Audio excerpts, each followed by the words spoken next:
Hey guys, welcome to your channel in Focus Study. In this video, we will discuss some important question of BCOC 136, that is income tax and law practice.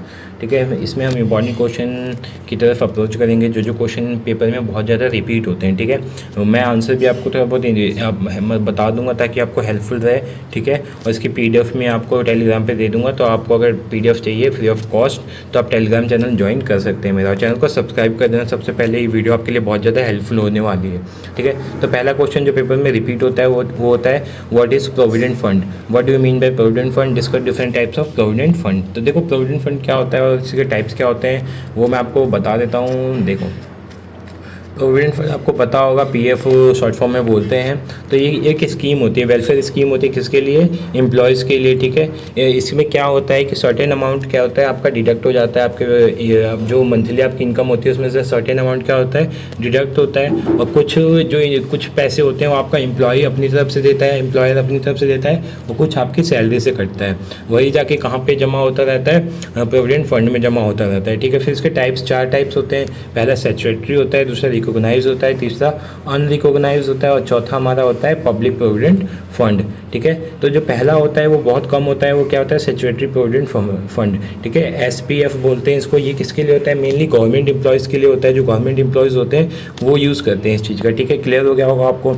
Recognise में क्या होता है कि कोई भी company इसमें 20 या 20 से ज़्यादा एम्प्लॉयज़ है वो इसका यूज़ करती है. ठीक है, रिकॉग्नाइज का. और ये भी नहीं होता 20 से कम वाले भी बाद में यूज़ कर सकते हैं. आपने स्टार्ट किया 20 से, बाद में कम हो गए तो कोई दिक्कत नहीं है.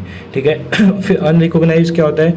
इसमें सिंपली होता है कि जो आपकी PF कमीशन होती है ना वो इसको देखती नहीं है. इसमें आपको गलती भी हुई, कोई दिक्कत हुई तो आपको रिकॉग्नाइज नहीं करेगी. नाम से पता चल रहा है आपका अनरिकॉग्नाइज. ठीक है, तो इसको कमिश्नर ऑफ इनकम टैक्स होता है ये इसको रिकॉग्नाइज नहीं करते हैं. ठीक है, इसलिए इसको UPF बोलते हैं. फिर नेक्स्ट आता है पब्लिक प्रोविडेंट फंड. इसमें क्या होता है? इसमें अगर आप एम्प्लॉय हो या नहीं हो, ठीक है, सेल्फ एम्प्लॉयड हो, ठीक है, कुछ भी हो, तो आप इसमें अपना PF अकाउंट खुलवा सकते हो, मंथली आप पैसे इसमें सबमिट कर सकते हो. ठीक है, तो ये पब्लिक प्रोविडेंट फंड होता है, मतलब पब्लिक के लिए होता है. तो चारों टाइप आपको होप सो क्लियर हो गए होंगे. नेक्स्ट क्वेश्चन पे चलते हैं. Second question, what do you mean by exempted income. Give 6 example of exempted income. देखो एग्जम्प्टेड इनकम होते क्या है? जब आपको पता होगा इनकम टैक्स हमें पे करना होता है. ठीक है, बट कुछ चीज़ें होती हैं जिन पे हमें इनकम टैक्स नहीं पे करना होता है, तो उसी इनकम्स को क्या बोलते हैं? एग्जम्प्टेड इनकम बोलते हैं. ठीक है, तो 6 कौन कौन से एग्जाम्पल हैं इसके? तो देखो पहले तो हम डेफिनेशन देख लो. Any income earn which is not subjected to income tax is called exempted income. As per section 10 of income tax act 1961 there are certain types of income which will be subjected to income tax within a financial year provided they meet certain guidelines or condition. ठीक है, तो types कौन से होते हैं? House rent allowance. जो house rent allowance होता है उस पर भी हमें टैक्स नहीं देना होता. Allowance on transport, children education, subsidy on hostel fee. ठीक है, फिर हाउसिंग लोन होता है, फिर लीव एंड ट्रेवल अलाउंस होता है. ठीक है, इनका इन पे टैक्स देना होता है. सॉरी गलती हो गई. इन पे टैक्स हमें देना होता है. नहीं किस पे देना होता है? Agriculture income. ठीक है, एग्रीकल्चर इनकम पे हमें नहीं देना होता. ठीक है, शेयर ऑफ प्रॉफिट का जो शेयर होता है उस पर नहीं देना होता. ठीक है, interest on non resident account. ठीक है, उस पर नहीं देना होता हमें. उसके बाद होता है लीव ट्रेवल कंसेशन ऑफ और असिस्टेंट्स. ठीक है, इस पर नहीं देना होता. फिर remuneration of salary received by individual, इस पर नहीं देना होता.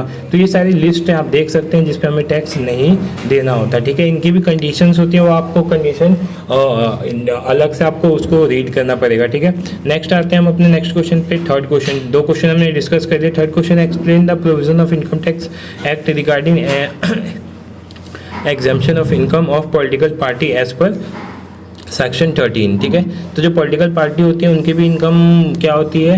एग्जाम्प्ट होती है. तो कैसे होती है वो आपको बताना है, आप देख लेना. ठीक है, इसमें मैंने मेंशन कर रखा है आंसर. फिर define agriculture income and state it's kind. ठीक है, तो जो एग्रीकल्चर से इनकम आती है उसको क्या बोलते हैं? एग्रीकल्चर इनकम बोलते हैं. आपने अभी मैंने बताया था एग्रीकल्चर इनकम क्या होती है? एग्जाम्प्टेड होती है, बट उसकी कंडीशन होती है. ठीक है, वो हम देख. ठीक है, तो देखो agriculture income as defined under section 21 means any rent और रिवेन्यू. ठीक है, derived from land which is situated in India is used for agriculture purpose. ठीक है, the definition makes it very clear that any rent that any rent or revenue in cash or kind will be agriculture income in nature only following condition। इसकी 3 condition होती हैं, तीनों condition क्या है मैंने बताई, कंडीशन होती है। तो पहला है रेंट और रिवेन्यू डिराइव्ड फ्रॉम लैंड, जो रेंट और रिवेन्यू वो लैंड से ही आनी चाहिए आपकी, ठीक है। दूसरा point, the land is situated in India, India से बाहर नहीं होना चाहिए, वो इंडिया में सिचुएट होना चाहिए। थर्ड पॉइंट होता है the land is use for agriculture purpose, वो लैंड किसके लिए यूज़ होना चाहिए, एग्रीकल्चर पर्पज़ के लिए होना चाहिए। ये नहीं आपने लैंड को ऑन कर लिया और उस पर आप क्या कर रहे हैं, फैक्ट्री सेटअप करके कर रहे हैं, बोल रहे हैं वो तो हमारे लैंड से आ रहा है, फैक्ट्री से नहीं आ रहा, तो उस केस में आपको कोई भी एग्जाम्पशन नहीं मिलने वाली, ठीक है। इसके टाइप्स भी होते हैं, वो टाइप्स आप देख सकते हो क्या होते हैं, 5 टाइप्स होते हैं। पहला है एनी रेंट और रिवेन्यू डिराइव्ड फ्रॉम लैंड, ये तो सिंपल सा है। दूसरा इनकम डिराइव्ड फ्रॉम एग्रीकल्चर, ठीक है, एग्रीकल्चर से जो इनकम आती है वो भी एग्रीकल्चर इनकम में आती है। Any income drive from marketing process perform by cultivation और receiver of any rent in kind, ठीक है। तो फोर्थ पॉइंट है any income drive from sale of product, जब आप प्रोडक्ट सेल करते हो, ठीक है, तो वो भी इसमें आ जाता है एग्रीकल्चर वाले, ठीक है। फिर फिफ्थ पॉइंट है इनकम फ्रॉम फार्म बिल्डिंग, ठीक है, फार्म बिल्डिंग से जो इनकम आती है वो भी इसी में आता है, ठीक है। फिर नेक्स्ट क्वेश्चन देखते हैं, ये आपको होप सो क्लियर हो गया होगा। नेक्स्ट क्वेश्चन डिस्कस कर लिया हमने। फिफ्थ क्वेश्चन है what do you mean bye bond washing transaction. ये काफ़ी इंपॉर्टेंट क्वेश्चन है, ये शॉर्ट नोट्स में आता है, लॉन्ग नोट्स में आता है, आपको ये पूछता है। तो इसका मतलब होता क्या है मैं बताता हूँ आपको। देखो, a bond washing transaction is a transaction where securities are sold some time before due date of interest and क्या है required after due date is over. This is done by person in higher income of group avoid tax by transferring the securities to their relative or friend in lower income of group just before due date of payment of interest avoid paying tax, ठीक है। तो ये तो मोटा मोटा language में, अब मैं आपको इजी लैंग्वेज में समझा देता हूँ। मान लो आप बहुत पैसे वाले हो, ठीक है, आप बहुत पैसे वाले हो, आपके पास बहुत पैसा है, आपने कोई सिक्योरिटी खरीद रखी है, ठीक है। फिर उसका इंटरेस्ट की डेट आती है, ठीक है, तो आप क्या हो, फिर आप सोचते हो कि इसके लिए हमें क्या पे करना पड़ेगा, इंटरेस्ट पे करना पड़ेगा। तो उस इंटरेस्ट को आप अवॉइड कैसे कर सकते हो, वो सिंपली है उस सिक्योरिटी को आप क्या कर दो, अपने किसी फ्रेंड को दे दो। अब उसकी इनकम क्या है, कम है, तो उसकी इनकम कम है तो उसे उस पर टैक्स नहीं देना होगा। फिर आप उसको दोगे, जैसे ही ड्यू डेट आएगी दे दिया आपने, और जैसे इनकम टैक्स वालों ने देखा इस बंदी ये तो बंदा पहले से गरीब है, इससे हम टैक्स क्या लेंगे, ठीक है, तो उस पर टैक्स नहीं लेंगे वो, ठीक है। तो उससे क्या होगा, आप टैक्स देने से बच जाओगे, और फिर जैसे ही वो होगा आप उससे वापस ले लोगे वो, ठीक है। तो ये होता है बॉन्ड वॉशिंग ट्रांजैक्शन, ठीक है, इलीगल नहीं होता है। अगर इनकम टैक्स ने ऐसा देखा कि आप ऐसा कर रहे हो तो आपको कोने में ले लेगी, ठीक है। तो आपको ऐसा नहीं करना होता है, ठीक है, सिंपली इलीगल होता है, आपको याद क्या रखना है, इलीगल होता है, ठीक है। बॉन्ड वॉशिंग ट्रांजैक्शन का मतलब भी समझ में आ गया होगा। कोई भी पर्सन जिसकी सैलरी जो इनकम क्या है हायर है तो उसको टैक्स पे करना होता है, तो जैसी ड्यू डेट आती है उस सिक्योरिटी की, तो वो जो सिक्योरिटी होता है वो ट्रांसफर कर देता है लोअर इनकम वाले अपने फ्रेंड या रिलेटिव को, ताकि उसे उस पर क्या करना पड़े, टैक्स ना देना पड़े। जैसी टैक्स ओवर हो जाता है वो उससे वापस ले लेता है, ठीक है। होप सो आपको ये क्लियर हो गया हो, ठीक है। 7th क्वेश्चन क्या है, the incidence of income tax depend upon residential status of SSC discuss, ठीक है। तो ये भी इंपॉर्टेंट क्वेश्चन है, ये भी पेपर में पूछते हैं, इसको भी आप कर लेना। 8th क्वेश्चन है what do you mean by annual value of a house property, how is determined. पिछले साल ही जो अभी एग्जाम हुए थे मार्च वाले, उसमें क्वेश्चन पूछा गया था, तो आप ये भी करके जा सकते हो, ठीक है। इनके भी आंसर अगर आपको चाहिए तो आप कमेंट में लिख देना, मैं नेक्स्ट वीडियो में इनके आंसर बता दूंगा, ठीक है। ऊपर वालों को मैंने आंसर बता दिए हैं, ठीक है, इनके भी बता दूंगा। What do you mean by term properties